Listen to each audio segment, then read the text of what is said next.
He was leaning against the old wooden fence like he belonged there, dust on his boots, hat tipped just enough to hide his face.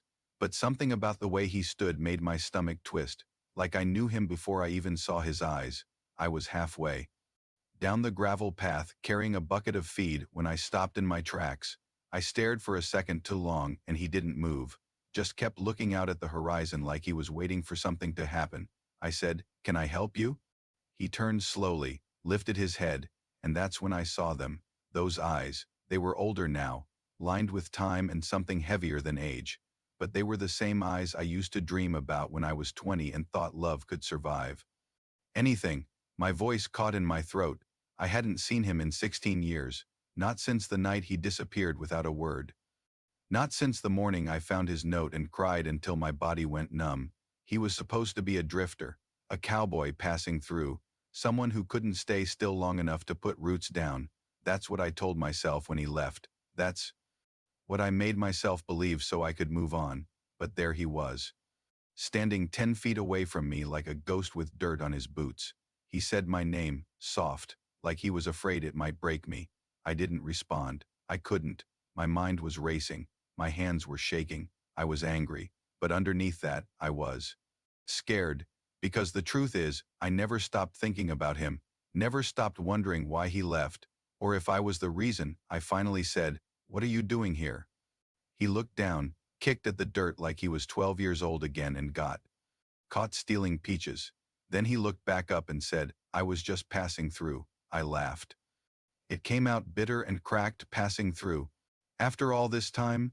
He nodded slowly, said, "I didn't know if you'd still be here." I wanted to yell at him. I wanted to say, "Of course I'm still here. I've always been here, waiting, not for you, not anymore, but waiting all the same." Instead, I just stared. My throat felt tight, my chest heavier than it had in years. He said, "I heard about your dad. I'm sorry." I looked away. The old barn roof was starting to cave in. I hadn't fixed it since the funeral, didn't have the heart to. That place was my father's pride. And now it was just another thing I didn't know how to take care of. I said, "You missed a lot." He nodded. His voice dropped. "I know." There was a silence between us that felt like years. And maybe it was. Maybe every second since he left had been building to this moment, to standing here again, both of us pretending we didn't have wounds under our skin. He stepped closer. "Just a little," said. "I didn't come to mess things up. I just needed to see you." That did it. I turned to face him full on. The anger came up before I could stop it. I said, "You needed to see me. After 16 years, you think you can just show up and say you needed to see me?" His jaw tightened. I could see him trying not to react. I kept going. "You left me. You didn't explain. You didn't call. You let me believe you were dead or worse. And now you're here? You needed to see me?" He looked down again, said, "I thought I was doing you a favor." That hit harder than I expected. A favor? Leaving without a word? Disappearing like I never mattered? I whispered, "You think it didn't matter?" He looked up again. His eyes were glossy now. He said, "It mattered too much. That's why I left." I didn't know what to say to that. The silence grew again, but this time it didn't feel empty. It felt full, full of the things we never said, the love we never got to finish, the pain we both carried like a secret. I thought about the girl I used to be. The one who believed he was just a drifter, someone passing through town, looking for work and warmth. I thought about the nights we spent lying under the stars, talking about nothing and everything. I thought about the promises he never made, because he was too scared to keep them. And I realized something. He wasn't a drifter. He was running from his past, from love, from anything that might tie him down. But now he was back. And even if I didn't want to admit it, part of me had waited for this. I asked him, "Why now?" He took a long breath, said, "Because I'm tired of running, because I haven't loved anyone since you, and because I finally realized some things are worth facing." I felt something shift in my chest. Not forgiveness, not yet, but something softer than anger. Something that looked a little like truth. I didn't invite him in. I didn't push him away either. I just stood there, holding the weight of everything we never said. And in that moment, I knew one thing for sure. Sometimes the past doesn't stay buried. Sometimes it shows up covered in dust, looking you in the eye with regret. And if you're brave enough to stand still and let it speak, maybe, just maybe, healing begins. I told myself I wouldn't let him get close again. I promised myself that years ago, when I finally started sleeping without checking my phone, when the ache in my chest slowly turned into silence, I had rebuilt everything from scratch, brick by brick, without him. But the minute I saw him on that fence, all that armor I had spent years forging, it cracked. The next day, he came back. This time, he walked up the path like he had every right to, like no time had passed, like the dust on his boots had a place at my table again. I met him on the porch, arms crossed, jaw tight. My heart was racing, but I wasn't about to let him see that. I said, "I thought you were passing through." He smiled, that same damn smile. He said, "I was, until I saw you." I looked away. The sun was already starting to drop behind the hills. I remember thinking how much quieter the land had become since my father passed, as if the whole ranch had been holding its breath, waiting for something to break the silence. He stepped closer. I didn't move. He said, "I know you don't want me here. I get it, but I also know you, and you don't get angry like that unless something still matters." That made my stomach turn, because he wasn't wrong. I hated that he wasn't wrong. I asked, "What do you want from me?" He didn't answer right away. He looked out at the fields. The wind had picked up a little, and the grass moved like waves. He said, "I want to tell you the truth." For once, I didn't ask him to come inside. I just walked to the barn and left the door open behind me. He followed. The place hadn't changed much, the same old lanterns. My father's tools still hanging where he left them, dust dancing in the last of the evening light. It smelled like hay and memory. He stood there for a moment, just taking it in. Then he said, "You remember the night I left?" I didn't answer. Of course I remembered. I remembered every second of it. The way the screen door slammed, the way the note felt too light in my hand, the way I stared at the gravel road for hours, waiting for headlights that never came. He continued. "I wasn't supposed to leave. Not like that," I said, "but you did." He nodded, said, "I was scared, not of you, of who I was when I was with you. You made me want to stop running, and I didn't know how to do that. I didn't think I deserved it." I scoffed. It came out sharp. "You think leaving without a word made you more deserving?" He shook his head. "No, I think it made me a coward." That hit me harder than I expected. I had spent so long painting him as the villain. It was easier that way. But hearing him say it out loud, it made everything more complicated. I asked, "Why now?" He looked straight at me, said, "Because I finally stopped lying to myself. I built a life without you, money, land, more than I ever thought I'd have, but none of it mattered. Not really. I kept telling myself I was fine, but every night I'd think about you. I'd wonder if you hated me, if you ever forgave me. And when I heard about your dad, I knew I had to come." For a moment I just stood there, my hands clenched into fists. I wanted to scream. I wanted to cry. I wanted to hit him and hug him all at once. Instead, I said, "You left me when I needed you the most. I buried my father without you. I built this place back up alone. I'm still angry. I'm still tired." He nodded again, said, "I know, and I don't expect you to forget. I just want you to know the truth." I finally turned to face him fully.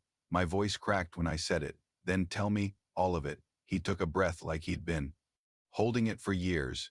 Then he said, "I wasn't just drifting. I wasn't just looking for work. I was running from a life I didn't want to admit existed. A family name I hated. A fortune I didn't ask for. Everyone expected me to become something I couldn't be. And then I met you. And for a while I thought I could disappear into this place, into us." I whispered, "Then why didn't you let me in?" He stepped closer. His voice softened. "Because I was afraid you'd see all the parts I was trying to hide, and you'd love me anyway. And then I'd have no excuse left to keep running." There it was, the truth, raw, messy, honest. I didn't say anything. I didn't trust my voice. He said, "I know I can't fix what I broke, but I'm here. I'm not running anymore." And with that, he turned and left the barn, left me standing there with a storm of emotions I wasn't ready for. I sat down on the old bench by the wall, the same bench we used to sneak away to on summer nights, whispering secrets and promises we were too young to keep. And for the first time in years, I let myself feel it all. Not just the pain, but the possibility, because sometimes the past doesn't knock gently. Sometimes it kicks the door in. And if you're brave enough to stand in the rubble, you might just find that healing doesn't come when things go back to how they were. It begins when you finally face what you buried and let it speak. I found out the truth on a Tuesday. It wasn't planned. It wasn't a moment filled with drama or a big reveal like in the movies. It happened quietly, like most things that change you forever. It started with a knock on the door and ended with me sitting at my kitchen table, holding a truth I didn't know what to do with. He had come by again that morning, said he wanted to help around the ranch, said it wasn't right for me to carry it all alone. I didn't stop him. I think some part of me wanted to see what he looked like standing in my father's boots, doing the kind of work that leaves your hands rough and your back sore. I watched him from the window as he repaired a broken fence post. His movements were slow, steady, familiar in a way that made my chest take. That's when a white truck pulled up the drive. A man stepped out, dressed in a suit that didn't belong in a place like this. He introduced himself, said he was from the county records office. Asked if I was aware that the deed to the surrounding 50 acres had recently changed hands. I blinked at him, confused. He handed me a file, and just like that, everything I thought I knew shifted. Inside were documents, transfers, land grants, names. One of those names was his. He hadn't just bought land nearby. He had bought this land quietly, months ago. While I was still grieving my father, while I was just trying to breathe, I closed the door without saying a word to the man in the suit. My fingers were trembling. I stared at the papers like they might change if I looked long enough. He wasn't just passing through. He had been planning this. I walked outside, papers in hand. He looked up when he saw me, wiped sweat from his brow, smiled. I said his name, just his name. That was all it took. He stood up slowly. His eyes shifted to the folder in my hands. I asked him, "When were you going to tell me?" He took a step closer. I stepped back. He said, "I was waiting for the right time." I laughed. It was bitter, cold, the kind of laugh that comes from disbelief. "Not humor," I said. "You bought this land? My father's land?" He nodded, said, "Not just yours, mine too." Those words hit me like a punch. "Mine too." I asked him, "Was any of this real? The showing up out of nowhere, the apologies, the memories, was it just part of your plan?" He looked hurt, truly hurt, but I didn't care in that moment. I was drowning in a wave of betrayal I didn't see coming. He said, "I didn't come back for the land. I came back because I had nothing left that felt real except this place. And you," I whispered. Then he paused, his jaw tightened. Then he said, "Because I was afraid if you knew the truth, you'd slam the door before I ever had a chance to make it right." I asked him, "Make what right?" He stepped forward, voice low, "Because I walked away from the only real thing I ever had. I let you go. I let this place go. And when your father passed, I realized I couldn't keep living a life that didn't have roots. I was quiet. My hands were still shaking." He continued, "I bought the land so it couldn't fall into someone else's hands, so it wouldn't be turned into another development or sold off in pieces. I did it to protect it, for you, for what this place means." I looked at him, really looked. The boy I knew had become a man while I wasn't watching, but some part of him was still the same, still searching, still trying to make things right in all the wrong ways. I said, "You should have told me." He nodded. "I know." We stood there in the silence of the open field, with all the ghosts between us, and I remembered something I hadn't thought about in years. The night before he left, he had said something strange. He had taken my hand and said, "If I don't come back, don't ever think it was because I didn't love you." At the time, I thought he was just being dramatic. But now, looking back, I realized he was trying to tell me something then, something he didn't have the courage to say outright. He wasn't just passing through, he was running from the weight of a legacy, a fortune, a name, a life that told him who he had to be. And now, he was trying to come home, on his own terms. I looked down at the papers one last time, then folded them and handed them back to him. I said, "If you really want to be here, then be honest. Be real. Don't come into my life through the back door and expect me to trust you." He held the papers like they were heavier than they looked. Then he said, "I will. No more secrets." I nodded, and for the first time I believed him, not because of what he said, but because of what he finally stopped hiding. Sometimes the truth doesn't come when you demand it. It comes when someone finally lays down the weight of everything they've been running from, and sometimes that's the only way to begin again. I sat alone in the barn that night, the same barn where my father taught me how to drive a nail straight, where I had my first kiss, where I first realized what it felt like to be seen by someone, really seen, that someone had been him. And now, he was back, sitting across from me at the kitchen table like no time had passed, like our history wasn't tangled in broken promises and unfinished words. Earlier that evening, I told him to come inside. I didn't know why. Maybe I was tired of pretending, tired of carrying a weight that never really left. We sat in silence for a while, the kind that stretches between people who have too much to say and no idea where to begin. He looked older, softer around the edges, but his eyes were still the same. Blue with a sadness tucked just behind the surface. He finally spoke, said my name gently, like it still mattered. Then he said, "I need to tell you something I should have said a long time ago." I didn't respond. I just waited. My hands were folded on the table, knuckles white. My heart thudded in my chest so loud I was sure he could hear it. He said, "I didn't leave because I stopped loving you. I left because I didn't know how to love you the way you deserved." I flinched at those words. Not because they were cruel, but because they were true. And I had waited years to hear them. I said, "You could have told me that instead of vanishing, I could have handled the truth. What I couldn't handle was not knowing if I ever mattered to you." He looked down at his hands, said, "You mattered. More than anything ever had," and that terrified me. Because back then, love wasn't something I understood. I thought it meant giving up who I was. I didn't realize that loving you might have been the one thing that could have saved me. I leaned back, staring at the ceiling. I remembered the night I cried myself to sleep with his note clutched in my hand. I remembered my mother holding me and saying, "Sometimes people leave not because they want to hurt you, but because they're too broken to stay," and I wondered if she had been talking about herself too. I said, "I spent years thinking I wasn't enough, that maybe if I had said something different, done something more, you would have stayed." He looked at me, eyes wide. "You were never the reason I left. You were the only reason I ever thought about staying." Those words hit something deep in me. I wasn't prepared for how much I needed to hear that.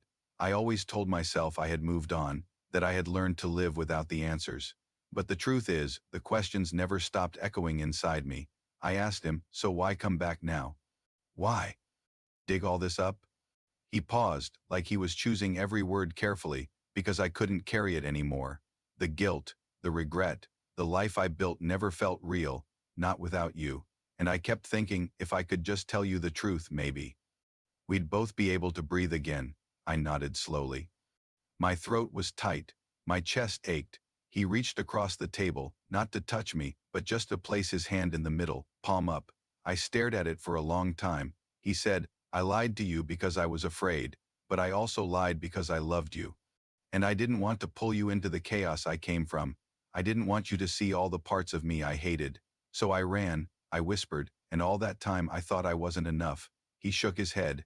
"No, you were too much, too good, too kind, too honest. I didn't think I deserved you." For a moment, neither of us spoke.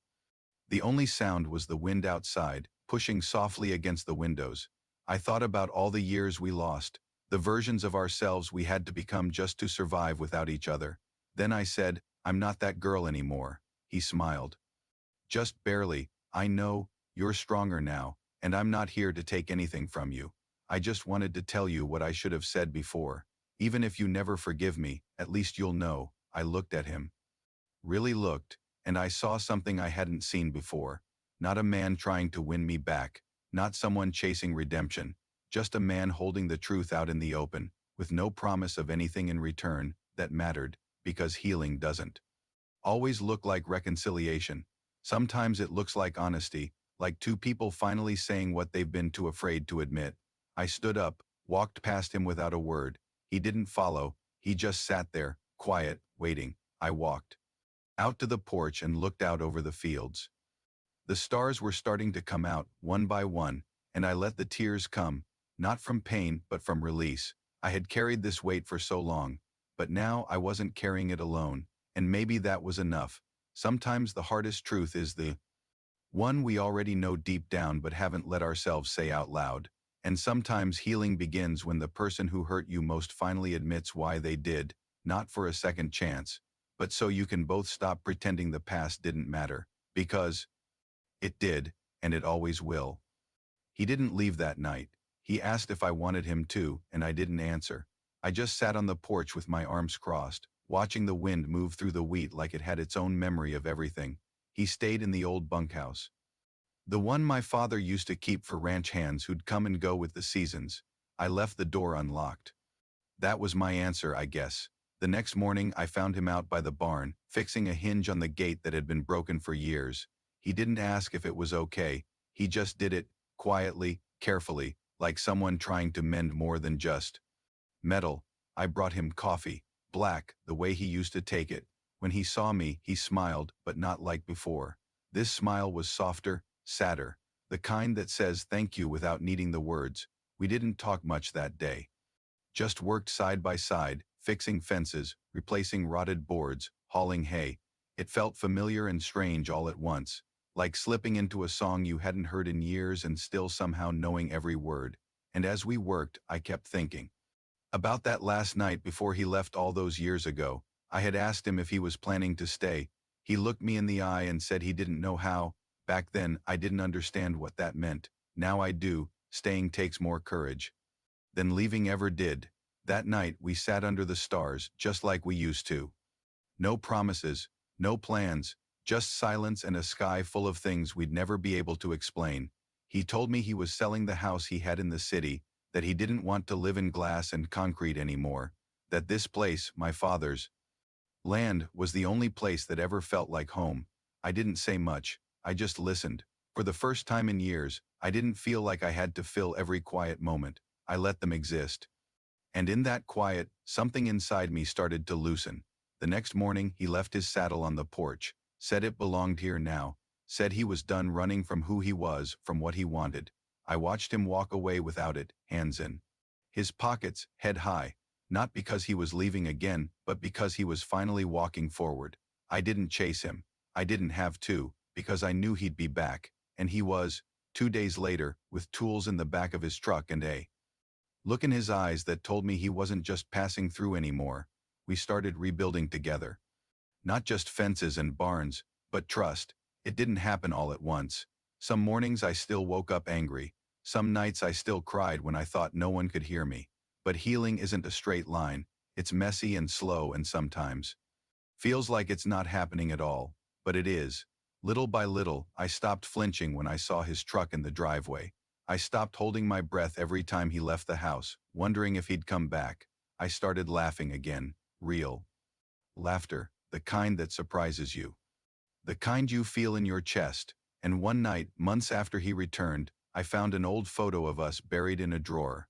We were kids in that picture, barefoot, sunburnt, standing in front of the barn with wild eyes and crooked smiles.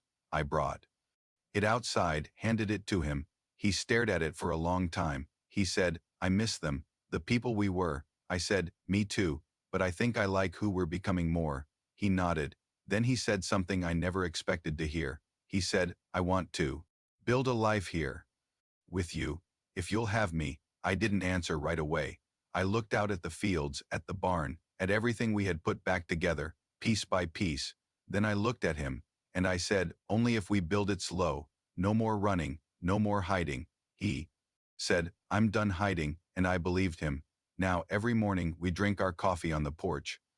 He helps with the chores. He shows up. That's the difference. He shows up, and I've learned something too, that forgiveness isn't about forgetting.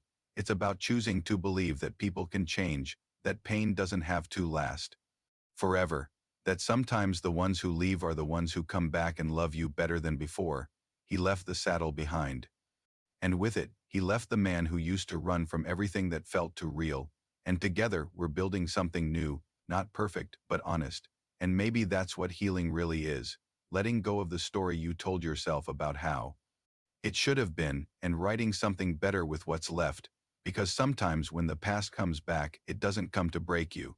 Sometimes it comes to show you how far you've come, and how much more there still is to live.